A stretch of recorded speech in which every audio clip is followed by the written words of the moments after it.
Well, it was really warm across our region. We missed the record high in Carbondale for Christmas Eve by 1 degree. We topped out about 65 degrees, 67 in Harrisburg, 68 in Carmi, 68 in Union City, and 67 in Portageville. And it was a little bit cooler into Ellington in southeastern Missouri, where we saw a high of 63 degrees. Again, it was a very warm evening. And right now you're taking a look in Metropolis, where it looks like the sun has completely set, and we're tracking temperatures that are still in the low 60s with a relative humidity of about 59%. And elsewhere around the region, we're still seeing a lot of lower 60s, with 63 right now in Carbondale, 59 in Harrisburg and in Carmi, 61 in Mount Vernon, and 63 down into portions of Union City. As we go throughout the rest of the evening, we're going to be lingering into the upper 50s through 7 o'clock, and then back into the mid 50s by the time we make it to 11, and the mid 50s through about 3 o'clock as Santa is getting here. Skies are going to be mostly cloudy, and we are going to see rain chances increase substantially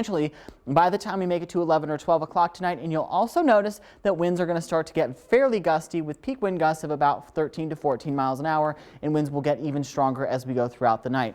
For tomorrow, I'm expecting some pretty widespread rain, especially in the early morning hours on Christmas Day. Gusty winds are also very likely tomorrow, with peak wind gusts of close to 40 miles per hour expected. And then we are tracking once again above average temperatures for the day on Christmas. So it is going to be very warm once again tomorrow. And it's all due to this system that is back towards our west, and it is funneling air from the Gulf of Mexico to our region. And this is what's also making it very warm and also pretty rainy as we go throughout the next couple of days. We are starting to see a few isolated showers into portions of Poplar Bluff, especially again back into southeastern Missouri. But they are sort of falling apart as they move off towards the north, but I expect those showers to really increase as we go through the overnight hours.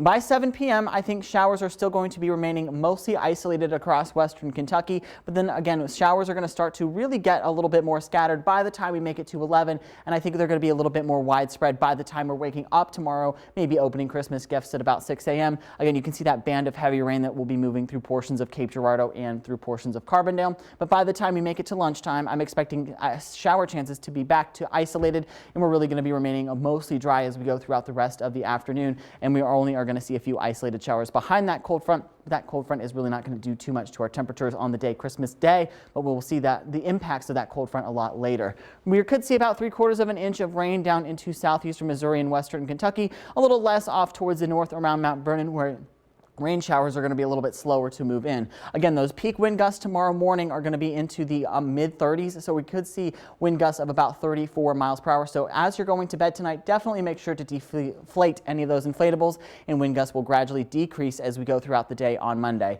Temperature-wise, I'm expecting us to be into the upper 50s through 7 o'clock, and then into the low 60s by the time we make it to 2 o'clock in the afternoon, and we'll be back into the mid 50s by the time we make it to 6 or 7 o'clock tomorrow evening. So it is going to be very warm once again. But once that cold front passes, it's going to start to feel more like winter by the time we make it to Thursday and Friday, with temperatures running about 2 or 3 degrees below average. But you are going to want to keep your Storm Track 3 app handy, not only on Christmas Day, but also throughout the rest of the work week, because we are tracking the chances of a few isolated showers and maybe even a little bit of mixing Wednesday and Thursday before we completely dry out by the time we make it to Friday and Saturday. So just to recap, I really think tomorrow we could be getting into the low 60s across our region. Tuesday, I think we're going to be in the upper 40s. Mid 40s by the time we make it to Wednesday and Thursday, and this wintry mix that we could see will be very, very low impact and will be mostly focused on portions of southern Illinois, where we do see a little bit of mixing in with the lighter showers. And then behind that front, behind that system, I should say, we're going to see temperatures get really cold, with highs on Saturday expected to be in the upper 30s. Yeah, so definitely be on your toes for cold and warm. Yes. All right, thank you, Garrett.